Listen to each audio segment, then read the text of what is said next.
You know, for the past 70 years, the formula for American air power was, well, it was brutally simple and brutally effective. Find a strategic island, build a massive base, line up 300 of the world's most advanced fighter jets, and dare anyone to make the first move. These were what we called our unsinkable aircraft carriers, and they've been the bedrock of Pacific security since 1945. But here's the thing, that recipe, it's broken. The entire doctrine that guaranteed American control of the skies for generations is now obsolete. So we're going to break down exactly why the old way is dead, how the US is being forced to reinvent its entire warfighting strategy, and what it all means for the global balance of power. And stay till the end because the secret weapon at the heart of this new strategy is something you have to see to believe. All right, let's get into it. Okay, so let's dive right in. Our story really starts at places like Kadena Air Base in Okinawa and Andersen Air Force Base in Guam. For decades, these were just symbols of overwhelming American strength, just massive hubs of air power, projecting force across thousands of miles of ocean. But today, those unsinkable carriers are sinking, not into the sea, but into the crosshairs of modern warfare. They are no longer fortresses, they are targets. And look, that's not just my opinion. That is the stunning conclusion from a series of high-level reports commissioned by the Pentagon itself. Just let that sink in for a second. The most powerful air force in human history, perfected over decades of conflict, could be rendered incapable in the first few days of a fight. And we're not talking about some far-off future scenario. No, this is a problem right now, and it has sent absolute shockwaves through the entire defense establishment. This right here really says it all. The model on the left, hundreds of jets parked wingtip to wingtip, that's what guaranteed dominance back in 1991. But today, in the 21st century, that exact same concentration of power becomes a fatal weakness.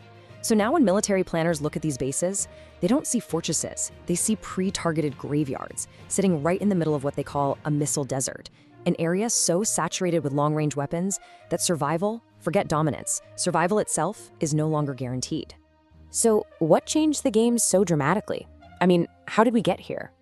To really understand why the US is being forced into this radical, once-in-a-generation reset, you have to understand the sophisticated web of missiles, sensors, and aircraft that China's been meticulously building for the last 2 decades. We need to take a look inside their no-go zone. The term you're going to hear thrown around is A2/AD. It stands for anti-access/area denial. So what does that actually mean? Well, think of it like an impenetrable defensive bubble. While the US was focused on fighting insurgencies in the deserts of the Middle East, Beijing was building the most sophisticated long-range missile force on the entire planet. And it was all designed for one very specific purpose: to paralyze American forces and keep them thousands of miles away from its backyard.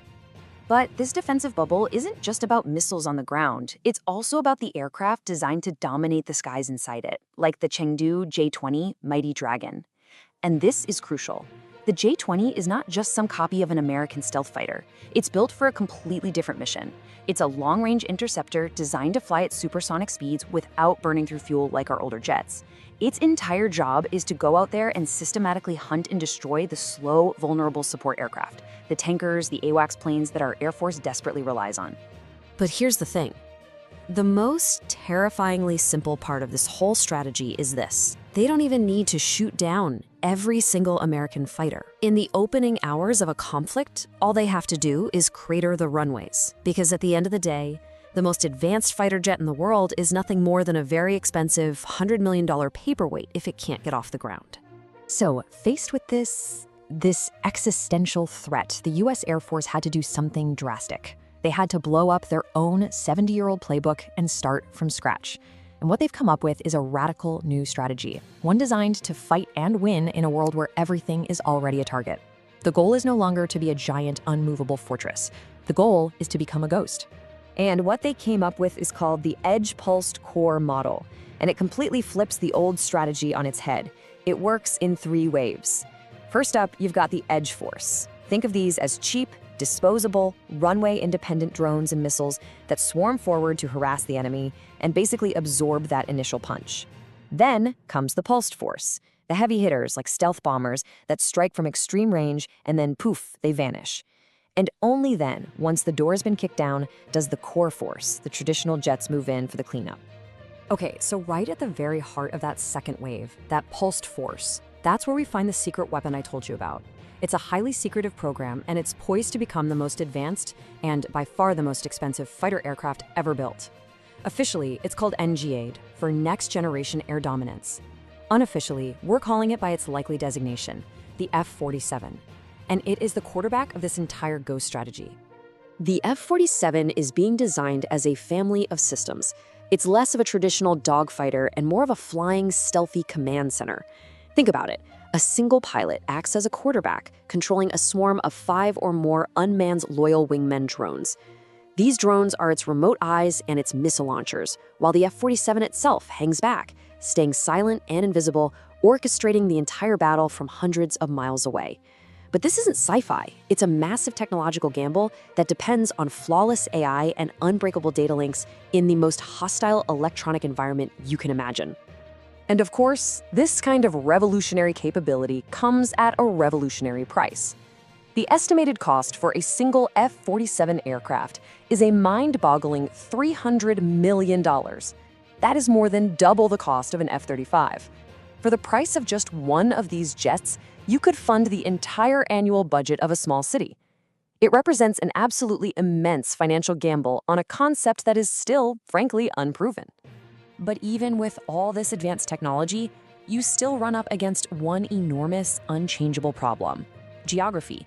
The Pacific Ocean is just incomprehensibly vast. Success or failure out there isn't just about stealth jets and drones. It's about a brutal war of attrition fought with fuel, spare parts, and logistics. This is what military planners call the tyranny of distance, and it's the Ghost Doctrine's single greatest potential weakness. The answer the Air Force is betting on is a concept called Agile Combat Employment, or ACE. In practice, it's basically a high-stakes shell game played with Mach 2 fighter jets. Imagine this. Airmen are being trained to land on a remote highway in Palau or a dirt airstrip in Australia and turn it into a fully functioning forward base in less than 4 hours.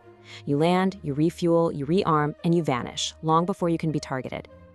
But as you can imagine, this nomadic style of warfare creates its own logistical nightmare, stretching supply lines to their absolute breaking point. So this all leads us to the ultimate multi-trillion-dollar question.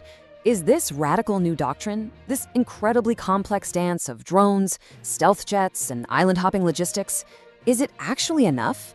Sure, the simulations might say it's the only way to avoid collapse, but as we know, victory on a spreadsheet is a very different thing from victory in the real world. And the clock is ticking on a much, much bigger race. Because the race isn't just about who has the better technology anymore, it's about who has the better factory. As you can see here, China is currently outproducing the US when it comes to advanced fighters, and that creates a pretty daunting reality. The most brilliant ghost doctrine in the world just doesn't work if you can't build the planes, drones, and missiles to sustain it. For decades, the US has focused on building these exquisite, expensive, and frankly, few systems. The new reality might demand something else entirely. The crucial question is no longer just about who can strike the first blow, but who can withstand the last. The US Air Force spent the better part of a century being the undisputed king of the sky. Now it's learning how to be a ghost.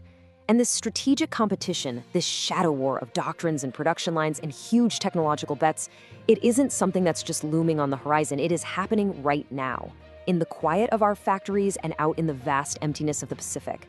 The next battle has already begun. If you want to stay on top of how these critical global shifts are unfolding, make sure you're subscribed to the channel for our latest explainers. And to keep digging deeper, check out the video coming up on your screen next. Thanks for watching.